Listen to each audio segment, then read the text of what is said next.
So I am Sorrel Pindar, for those of you who don't know me, and I'm here with the School of Humankind, which is co-directed by the wonderful Angela Jameson and John Britton, who is not here tonight. Um, we offer every week we offer two free events. These community events are free, and they're on a Tuesday and a Thursday, and then we do some paid for stuff as well alongside of those free events. And we have faculty all over the world. I can't name all the countries. Vreni, I think, is in Switzerland. She's one of our faculty. Angela's in Canada. I'm in the UK. And we have people in other countries which I can't think what they are, so I'm not going to tell you. Um, so I'm here today to talk about trauma, and particularly about two different ways of approaching trauma, the tale telling and the trail following. And I'm going to just pull up my notes so I don't miss anything out. Um, I wanted before I kind of dive into the subject of trauma tales, why I picked such a difficult to pronounce title, I do not know. Trauma tales, trauma trails. I just want to take you a little bit about me. Um, so I went to boarding school at the age of 11, and I had been under the impression that was the first trauma I've experienced, until I realised that my grandmother died when I was like 6, I think, and that was probably the first big trauma I experienced. And I only we kind of realised that in the last 12 months, which is so weird. Um, but anyway, 7 years at boarding school, and then I experienced another big trauma when my first boyfriend took his life when I was 20. And I spent a lot of years talking about those two terrible events in my life, 7 years at school and his death, not realizing that I was probably doing myself a disservice. And I finally started working as a coach back in 2017, so that's about 8 years ago. Um, and started seeing things in a different way and started to see trauma in a different way. So I have behind me a BSc in psychology, an MPhil in psychology. Um, I worked as an osteopath for 20 years. And before that, I had been working in a local government. So it was a big shift. And then I started working as a mental health coach and then moved into relationships. So my big thing now really is coaching around relationships, working with couples and one-to-one with people. Um, and I specialize in working with people who went to boarding school because I went to boarding school and it's a very strange experience and it leaves us with quite a lot of weird stuff in our heads, which tend to get in the way of having successful relationships. So I'm going to talk to you about all this stuff. I'm going to have a Q&A at the end. Before the Q&A, I've got something I want to talk about with you in terms of an offer. And I also have something free to give you at the end. So if you stay to the end, you get your freebie. Um, so, tales and trails.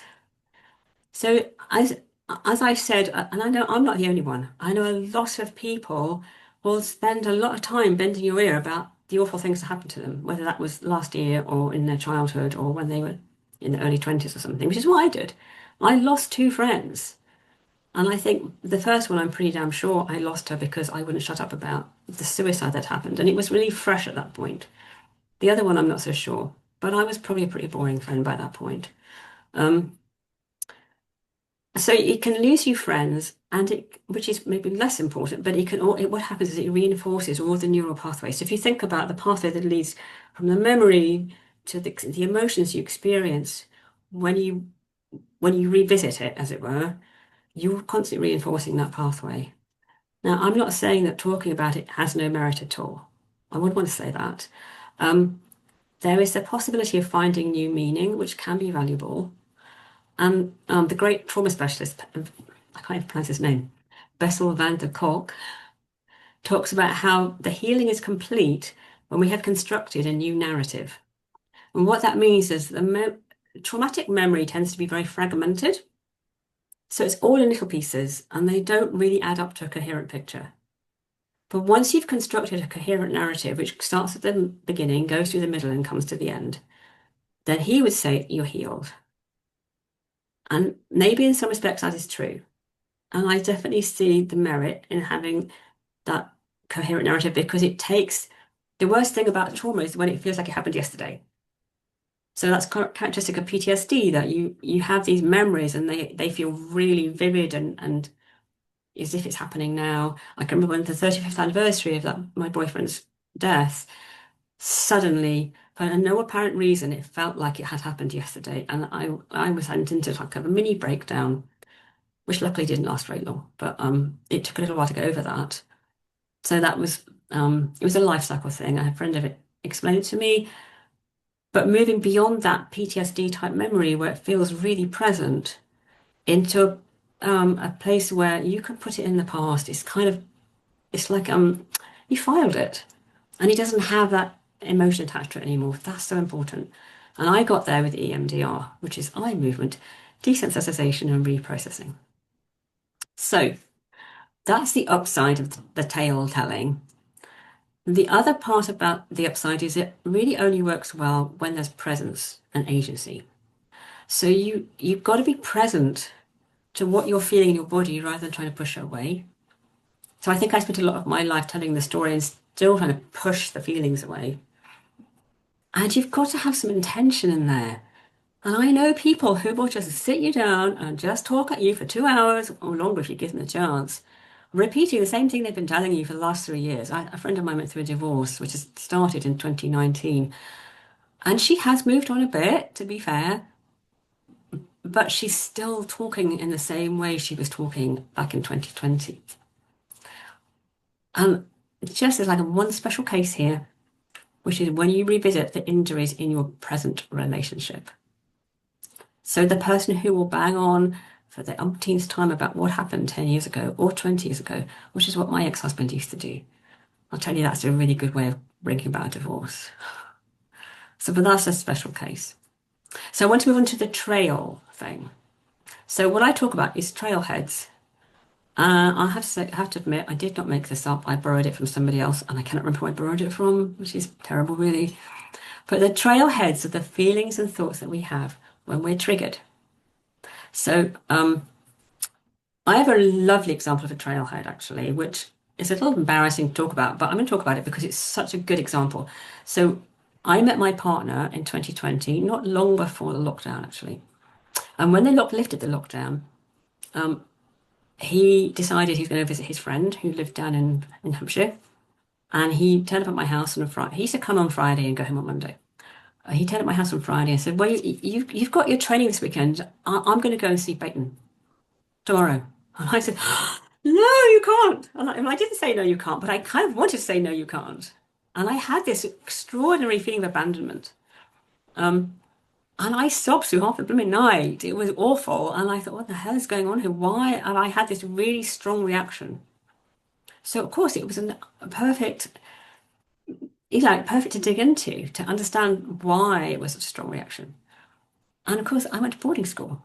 That is an abandonment. No matter how your parents dress it up, no matter what amazingly good reasons they have for sending you to boarding school, it still, as a child, feels like an abandonment. And you do the very best you can to help yourself feel safe in that circumstance. But it's always there in the background. And so we kind of looked at it together and we said, okay, this is your abandonment issue, Sorrel. And it meant I could start working on that in a different way from how I had in the past, because I had seen it showing up in my relationship and I understood why. And I'd had the similar things with my ex-husband, but I'd never understood why. And now suddenly it made perfect sense. So that is the trailhead. The trailhead was that uh, appallingly overwhelming feelings of abandonment that came up when he said he was going down to Hampshire. And then following that back to my experience of boarding school and seeing how the two things were linked. I think that may have been the very first time I did that. So I call this trailhead trigger tracking. And I'm actually going to pop in the chat a little thing that you can use to do this at home. If I can only find, here we are.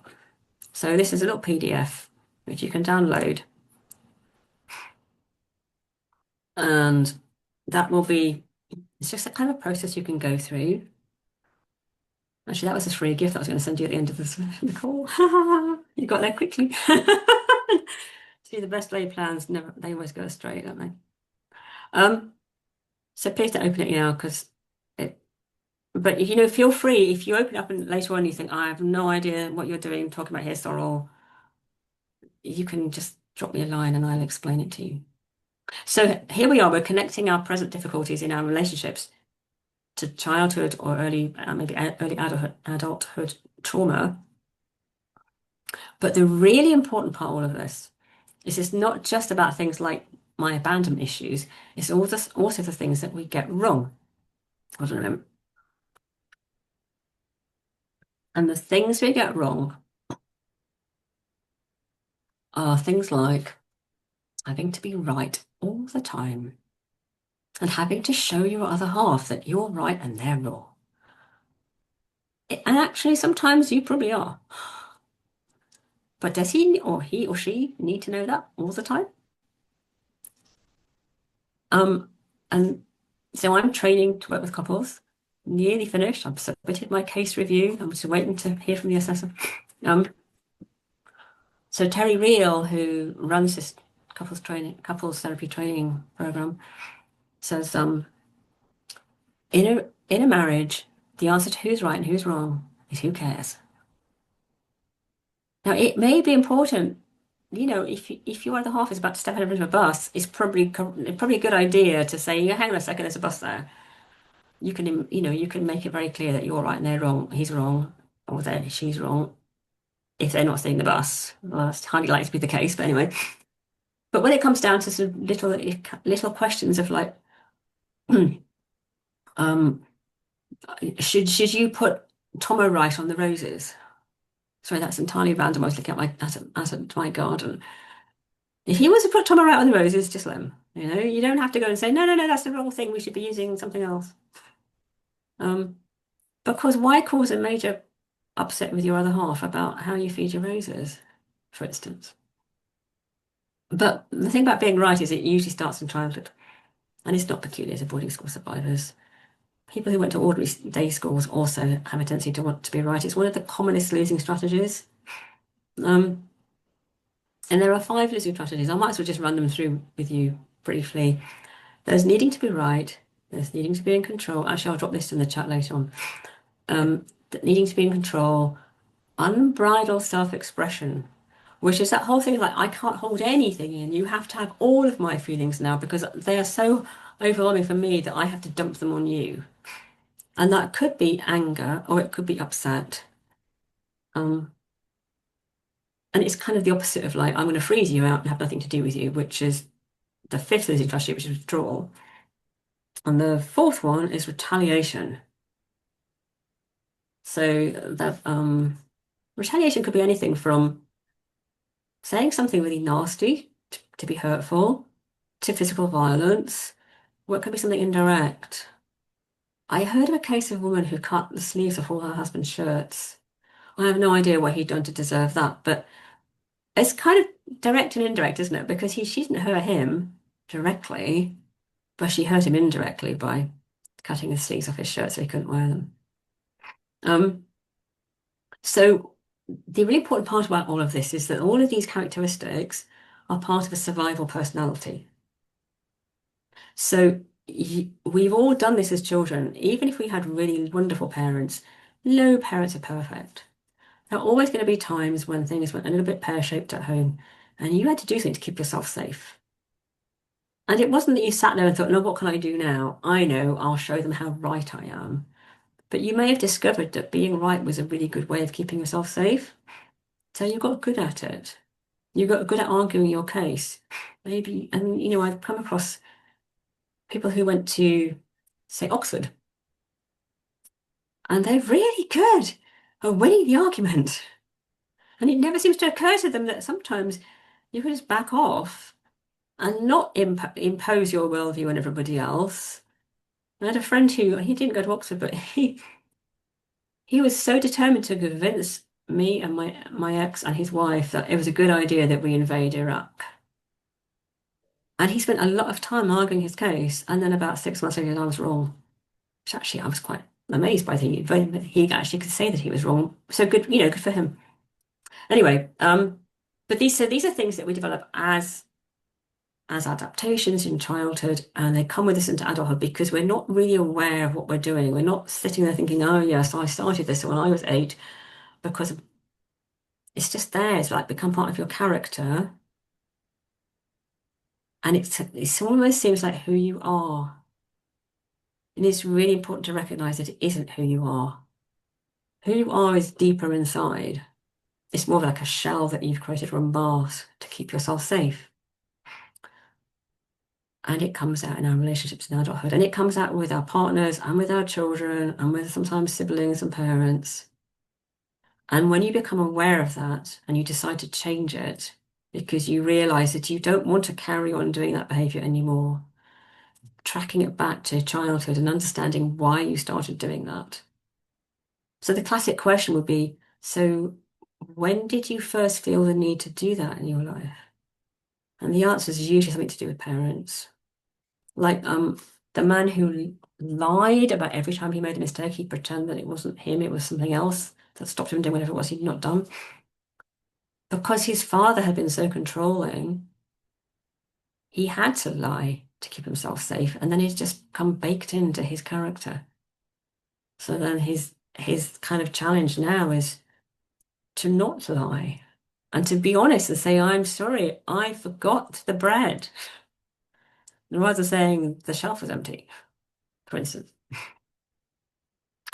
And the other thing I want to say about this is I know that in the lead up to this masterclass, I talked quite a bit about core wounds. Um, so some, not always, but very often, those survival traits are in response to core wounds. So a core wound is something that's like for me it was the abandonment. So that was my core wound. That was the thing I found most scary. Um, the thing that, as you see from the way I reacted when my partner said he was going down to see his friend. Um, the thing I will do everything to avoid. For other people, it might be something different. And actually, kind of behind all of these things is shame.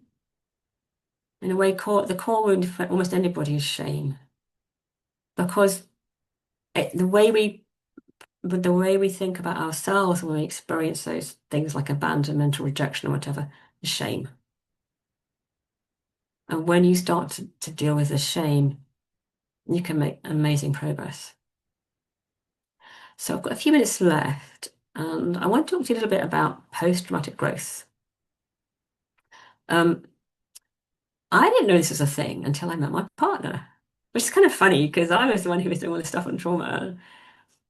But he's a former army medic and he's worked with a lot of veterans. And he'd just come across in the context of the army and veterans that there is this thing called post-traumatic growth. That the stress that leads to PTSD does not, I don't think you would say it's reversed, but you process things in a different way and you start to see, I guess what I talk about is the gold in the trauma, because very often we learn something about ourselves or we learn something about the world and we can do something with it and transform it. And I really love the metaphor of kintsugi. I don't know, does anybody here know what kintsugi is? I mean, you could put your hand up if I can see Angela nodding. So kintsugi is a Japanese thing, the art of repairing broken ceramics. Yeah, I can see Maggie Glow. Yeah. You repair the ceramic by putting gold dust in the glue. So that ceramic then has all these, like if it's been broken into pieces, you've got all these lines crisscrossing with lines of gold. And so then you don't throw the thing away, you keep it. And you keep it, I suppose, there's more to kintsugi than I know there's more to this than I am recalling because I've written a blog post about it a while back and I know it was quite long. And I can't remember what's in my blog post. Excuse me a moment. Um, but your own trauma, when you go into that post-traumatic growth, it is in a sense a bit like kintsugi. Because you're saying this wasn't pointless. This wasn't just an insult to me. There is more to this than that. And I suppose it's a spiritual dimension. And for me, the post-traumatic growth really was understanding that I'm not just little me all on my own, that I'm part of something much bigger, which you could call God or the deity or the divine or whatever you want to call it. Um, so that the healing that I've experienced in the last few years has been accelerated partly by that knowledge that I'm part of that something so much bigger, as well as by the fact that I got myself into a really good positive relationship with somebody who was actually wanting to be intentional about things rather than just kind of the old kind of male versus female. I want that and you can't have it sort of thing, which is what I'd experienced before. Um, because yeah, healing happens really well in a really positive relationship.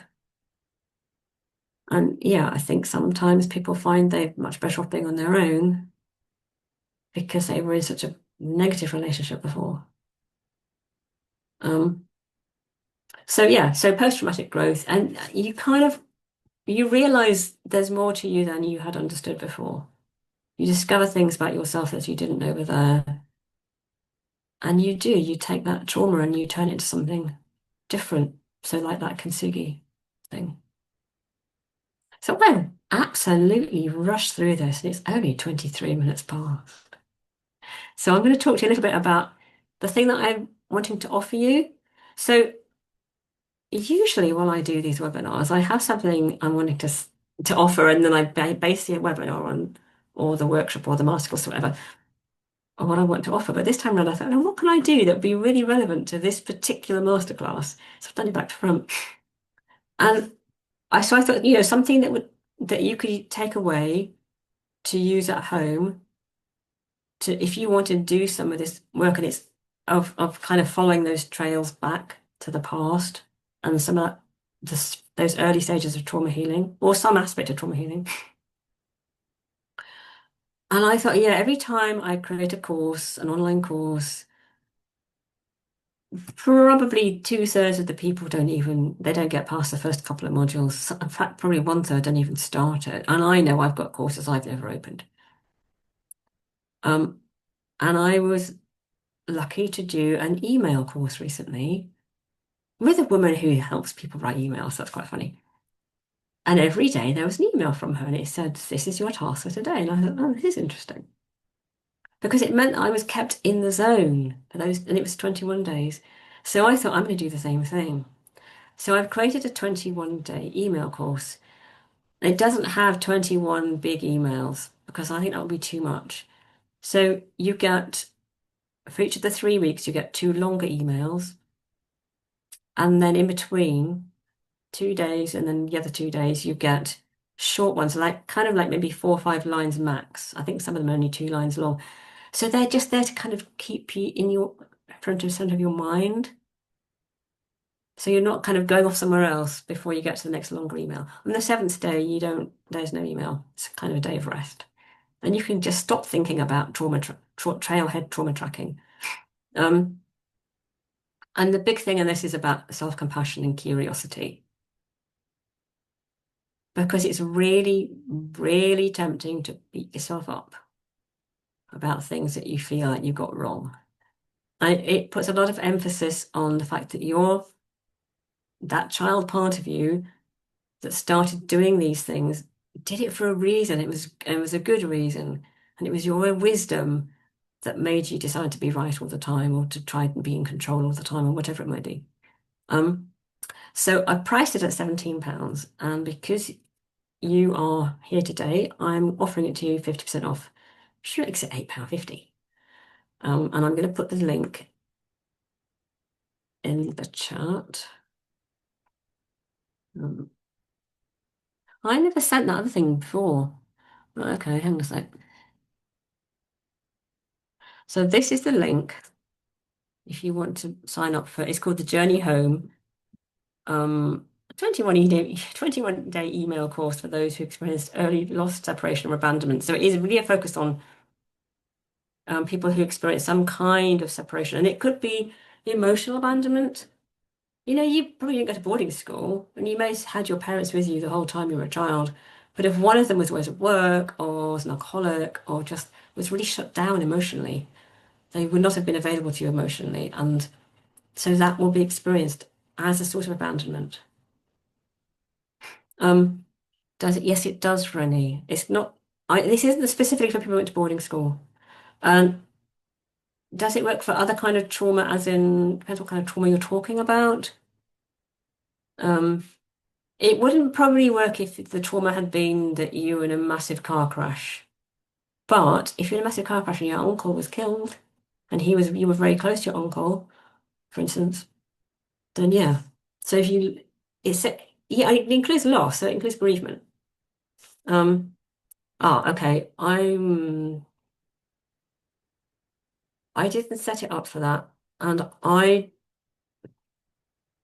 would say that if there was sexual abuse involved, the abandonment is sometimes in the sense that the parents would not correct. What's the word for it? The, you take it to your mum, for instance, and she says, "No, I don't believe you," or she doesn't do anything about it, or that is, and that often makes it worse. But I don't want to make any guarantees around that. This is really about learning to be compassionate towards yourself and bringing that curiosity, which actually should work for anything, to be honest. I just that wasn't what I was thinking about when I put it together. Um, is there anything else I should be telling you about it? Hold on a moment. Um, I tell you what, I could just run you through. I'm going to share my screen. I don't have any slides because I was ill and I didn't get time to make them, but somewhere I have, and of course I can't find it. Hold on a moment. Somewhere I have, oh, I've got too many things open on here. I was going to show you the landing page for it, but I can't because I can't find it because, like I said, I've got too many. I'm sorry, I'm being thoroughly incompetent about this. Um, we still need, did I not? Yes, I'm going to pop it in a minute. In fact, I'll do that now. The freebie you can just literally download from the chat.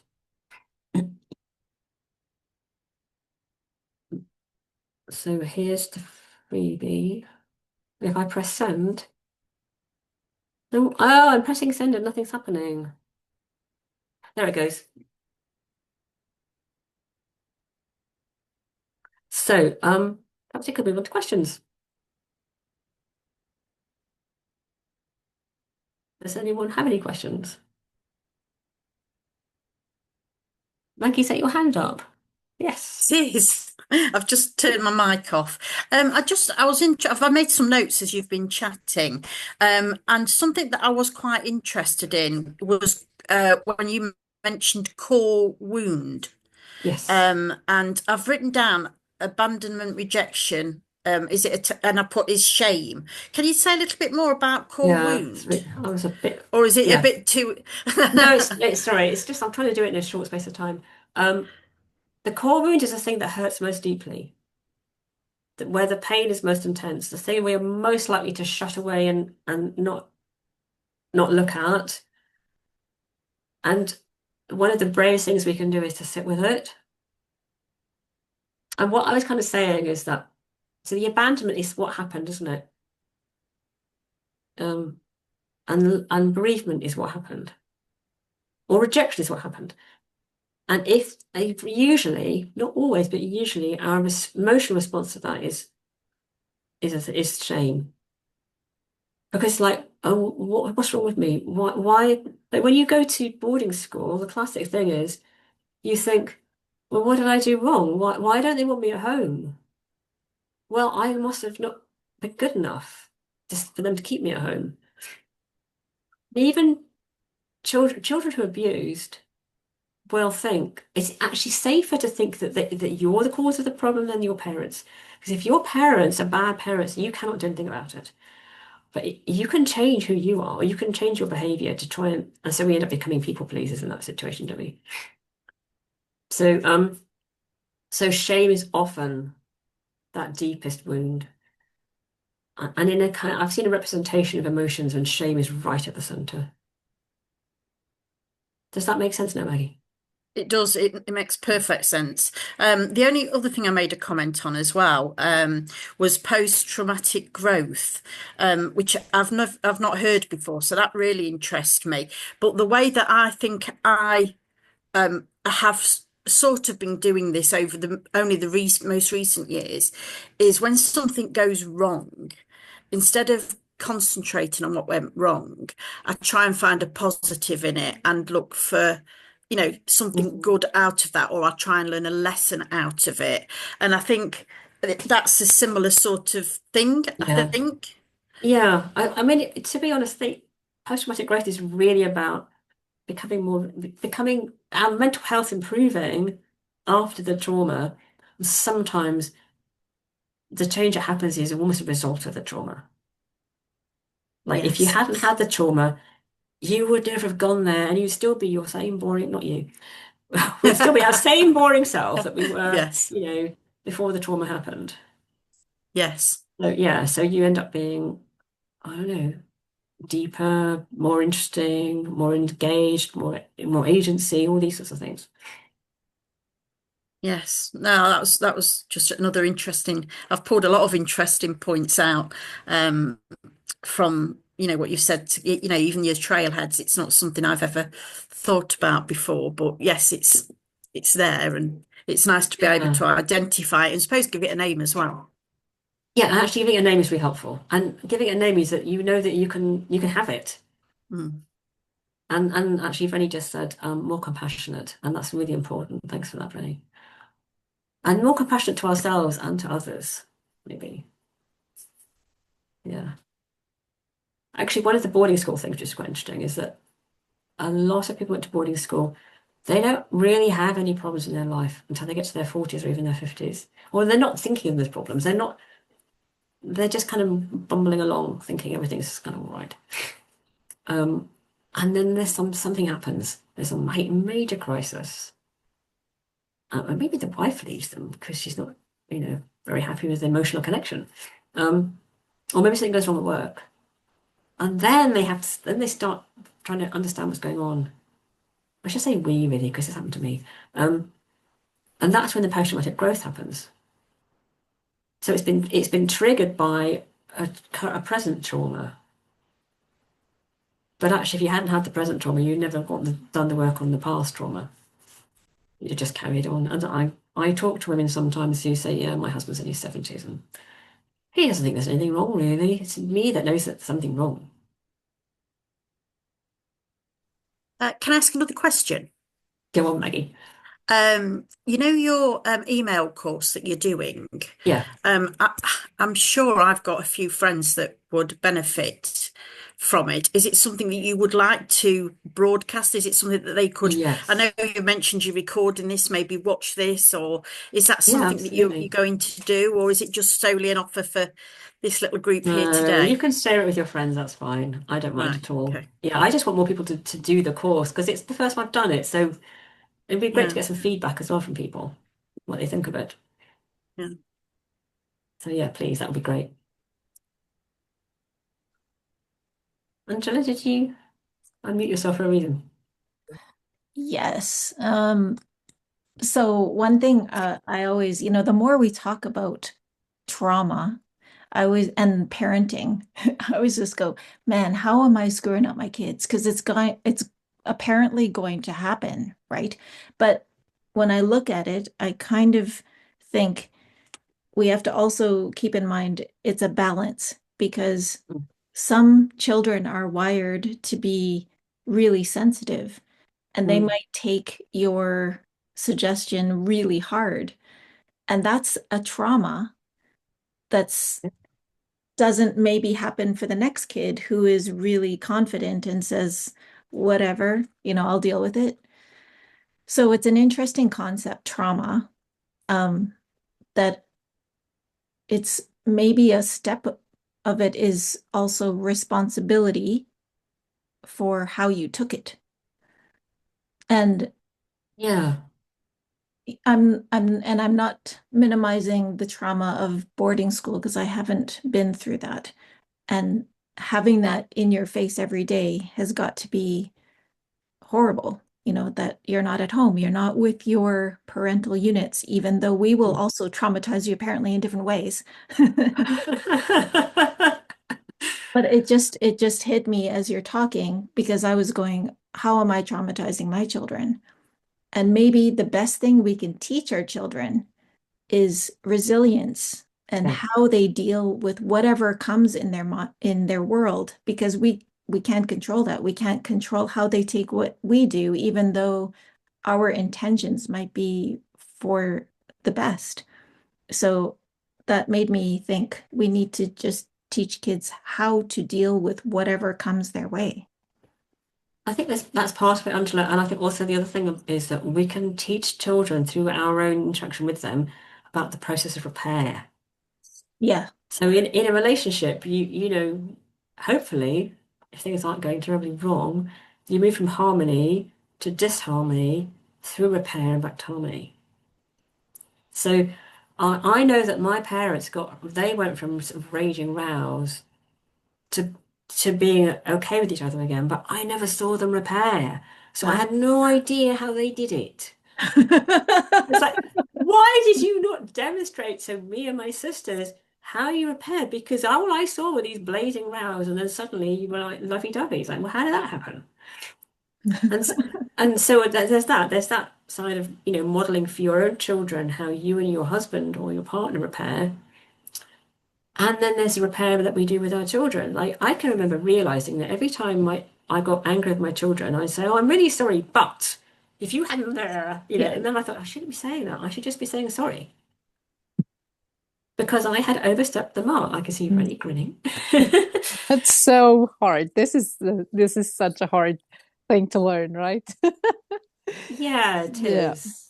And again, it's like none of this is taught in school. yeah. Yeah. Yeah. No, it's like it would be really useful for children to be given some grounding in relationships. Yeah. But Um, that's another debate.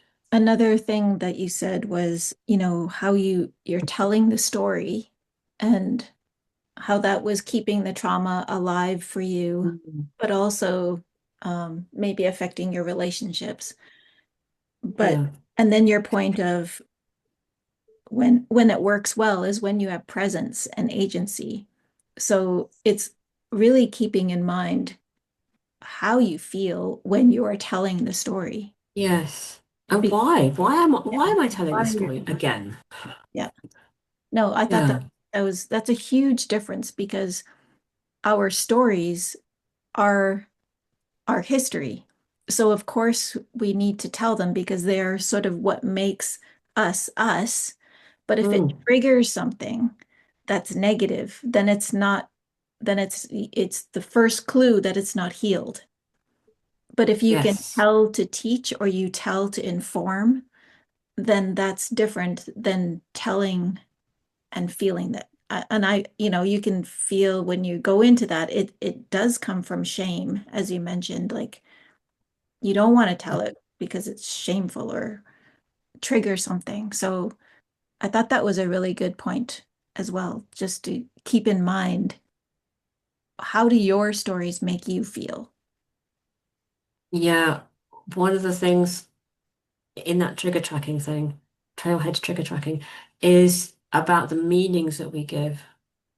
So you feel something in the moment, and then the meaning you attach to it. Yeah.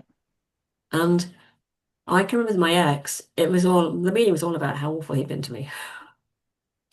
And now it's like, okay, what can I take responsibility for here?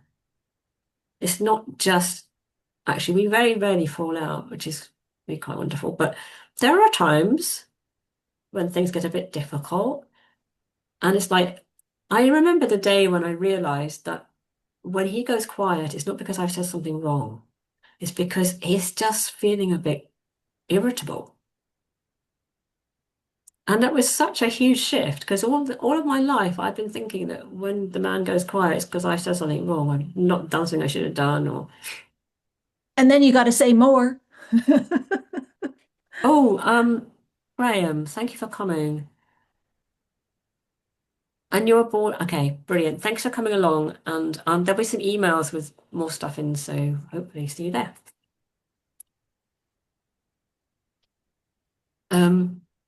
I think that Rebecca, was any other thoughts? interesting as well that what Angela was just saying and yourself earlier, Sorrel, in that I was always, I suppose, told it was good to talk. and good, to get things out in the open. And because I think being someone that didn't used to do that and bottled everything up Mm. for a lot of years, that created its own Oh yeah. problems. I'd never thought about, what you've said about how you're almost not recreating the memory, but you're bringing it back up again and again and again. And I'd never Absolutely. really thought about it from that angle. You are recreating it, Maggie. Yeah, It's not yeah. like it remains there No, unchanged. no. It's recreated every time we bring a memory up. And yeah, there still is a general understanding you should just get everything out. Don't keep anything in. But that's not very nice for the people you're getting it out to. And it's not very good in terms of that constantly going along that same neural pathway every time. May I ask you a question, Sorrel, Yeah, please do. about the retelling of the story? Because I read about trauma a lot and also worked on mine quite a lot. So what I understood from this is that like the traumatic memory is kind of how do you say it in English? Like it's not flexible. So it's kind of like a not shifting or not has no like how should I say this? Like a normal memory is not always the same, and you're kind of like Mm. changing things while you talk about them, and then like there were Yeah. 50 people, and next time, well, maybe there were 45, or you don't remember Yes. exactly. But like the trauma thing is like it's like an imprint, like it's like Yes. this a very clear, exact, never changing memory. Hmm. So do you remember from your like retelling the story that it was like this? Because for Okay. myself, I see some of this to be true, but like my memory is very fragmented and very The like in fragmentation is really the important. very in the like how do you say, like in the fog. There is So, like a thick barrier between like my present self who remembers and like my teenage self or my childhood self. okay. So if I go back to these one for me to work with is the memory of Andy's death because it was over a short period of time, obviously. And I have fragments of memory. And like you say, they're pretty fixed. I'm the kind of person who will say, oh yeah, maybe not, I don't know, but this is what I remember. Um, but they're so fragmented. The story is different. The story is it's like paleontology. I can't say the word. Paleontology or archaeology, where you've got these fragments of bone and you're trying to construct, was this a hominid or was it just another ape? I was reading about this morning, which is kind of what's current in my head. Um, and you construct a narrative that says, okay, this femur looks to me like an ape's femur. So this skull probably belongs to the femur. So actually, I don't think it was a hominid. And somebody else is saying, no, no, no, the femur's got nothing to do with the skull. This skull's definitely a hominid skull. But you've got two very fixed pieces of data. You've got a skull and a femur. What you do with those bits of data is what's different. So your narrative might change over time, or it might not. And I think what happens is that we add on extra layers of meaning. So I know that with that story about Andy's death, I spent a lot of time thinking, what would have happened if I'd done this? And what would have happened if I'd done that? Or what was it to do with what his mother said? Or was it, and then, and of course, the endless question, why? And I went through a phase of thinking, oh, well, what happened if he'd lived? But none of that has anything to do with the memory.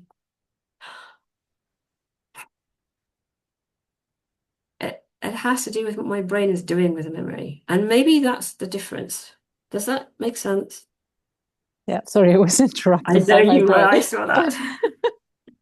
But I think, yeah, it makes sense. But I did not quite understand then what you said in the beginning, that you have to kind of go to a story, or when you become able So, to kind of make it yeah. to, did So I the understand Bessel this van der Kolk correctly? thing. Yeah, what he said, and he just said this, and I forget where I saw him say it actually. that he just said, once you have a clear narrative, the healing is complete. And I thought, really? Really? And I don't know whether he meant that you've converted those fragments into a coherent memory that you can then file away, or whether he's just saying once you've got a narrative that you can tell. Because I know I can tell that story of Andy's death without crying anymore. It's because of the EMDR that I had. But I still haven't really finished processing it. I'm sorry, I'm getting into a lot of detail without giving you enough detail, probably, but you see what I mean. So I'm still, I don't think, I don't know everything. This is just my take on things. But I think it's an important question, Fanny, and thank you for bringing it up. Yeah, it's a really interesting topic. And I also I think it's Gabor Mate who says, like it's not about what happens to you, it's about how you process it or how you Yes, experience absolutely. it. Yeah, Yeah, totally. to what Angela said, that we will all traumatize our kids, and Yeah. I sure did. Yeah, we all have some small T trauma. I remember actually Gabor Mate saying he'd given a conference speech or something, and he said, "Well, everybody in this room who I can't remember how he did this now, but he got to the point where he said there were 100 people in the room who said they didn't have any childhood trauma because they either stood up or they just sat down, whichever." And he said, "Well, they were just kidding themselves." Yeah. It's quite funny. Well, it's But kind of like how our colleague, School of Humankind colleague Wyndham says, um, what happened to you wasn't your fault, but what you do with it is your responsibility. yeah, And I really that's love beautiful. that because it isn't your fault, but when you take it or can shift it some way in your mind for it to be a gift in terms of no matter, and I said this to a girl who her dad was an alcoholic and he died Mhm. because of it. Yeah, And we were talking about, you can't bring your dad back, but what gift can you get from this? Besides his presence, besides his memory, she now has a deep empathy for people who are living with alcoholics. of course. So there's always a gift. There's always, in the kintsugi, there's always the gold thread that connects your fragmented pieces. So it's not focusing on the fragment, it's focusing on the gold cement. Yeah. What beautiful creature has this experience made you into? I think that's where once you put your focus there, you can become this beautiful creature, this beautiful new vase, this who is broken, but who's beautiful because of it. And I think I would add to that human beings are never broken. So we may feel like we've been broken, but there's wholeness at the core, wholeness at the core, yeah. Which is a spiritual wholeness maybe. And maybe that's where the gold comes from. The gold isn't, you're not adding the gold in from the outside. It's coming from in. This is much more of a spiritual approach, but the gold is coming from the inside out. Oh, I love this.